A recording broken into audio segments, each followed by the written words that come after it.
So what was the final catalyst for the arrest of Scott Peterson?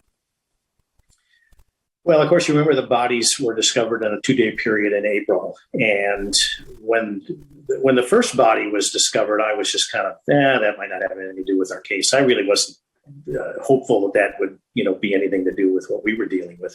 But then when the second body came up, so you've got a female that doesn't have all the limbs attached and everything, that shows it's been in salt water for 3 to 6 months.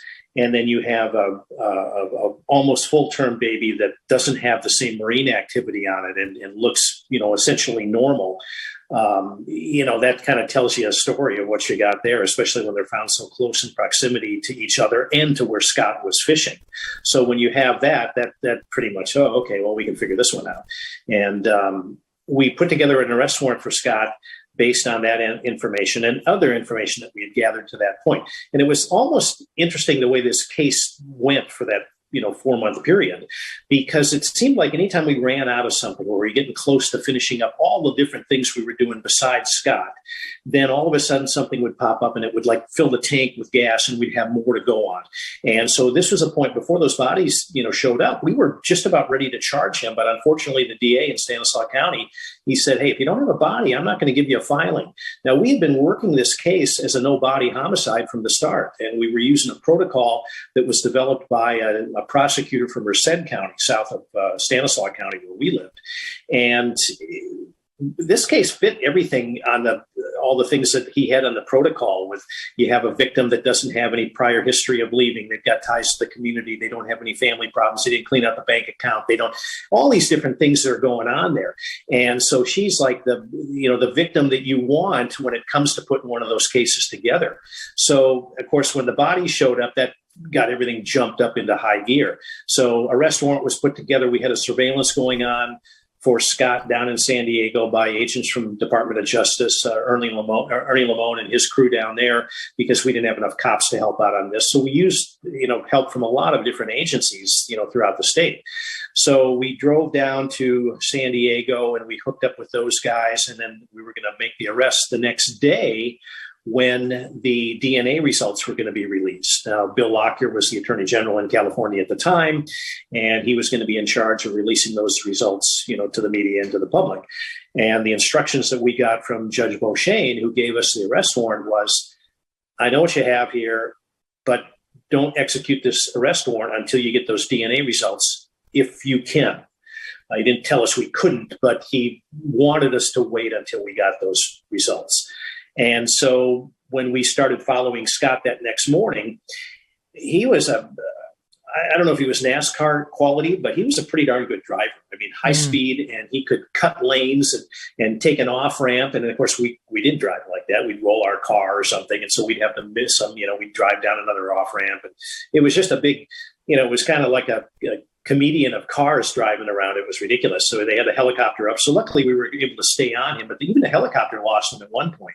Well, but was he fleeing? Because we all remember, our audience, I think, he had dyed his hair blonde. He had grown a goatee. He had $15,000 of cash on him. He had, I think, did he have a fake driver's license? His brother's ID. Okay. Yeah. He had camping gear. It certainly seemed like he was about to flee, perhaps across the southern border. Well, we couldn't rule that out. I mean, he knew San Diego well. He grew up down there, and that's not very far from Mexico. We didn't know if he thought the cops were after him, or if he thought that you guys were after him. Trying to get an interview or get dye their hair for like us, that. John. Well, it's funny because on that hair dye thing, he had two versions of that. He told somebody that he dyed his hair because he wanted to be more anonymous. He didn't want to be spotted in public. And then he told us that it got dyed because he was swimming in a pool with too much chlorine. So, please. This is the thing. Every little brunette girl in America knows that's not true, because we all tried to get our hair dyed that way and it doesn't work.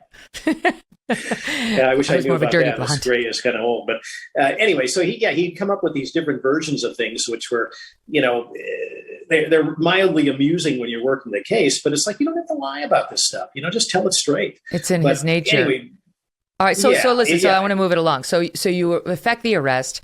The trial takes place, and What forensic evidence did you have? I know it was circumstantial, but as I'm looking and getting ready for this interview, okay, scent sniffing dogs picked up Laci's scent in the Berkeley Marina 4 days after she disappeared. Scott's team, and Garagos was saying this just the other day, say you cannot rely on that. Dogs fail 2 out of 3 of these tests under similar circumstances. That was a bunch of BS evidence the dogs sent. Your thoughts on the dogs? Well, I know a few dogs in the neighborhood. I feed them some little milk-bone treats, but I don't know dogs like canine handlers do. My understanding is dogs have an incredible sense of smell that is multiple times better than humans.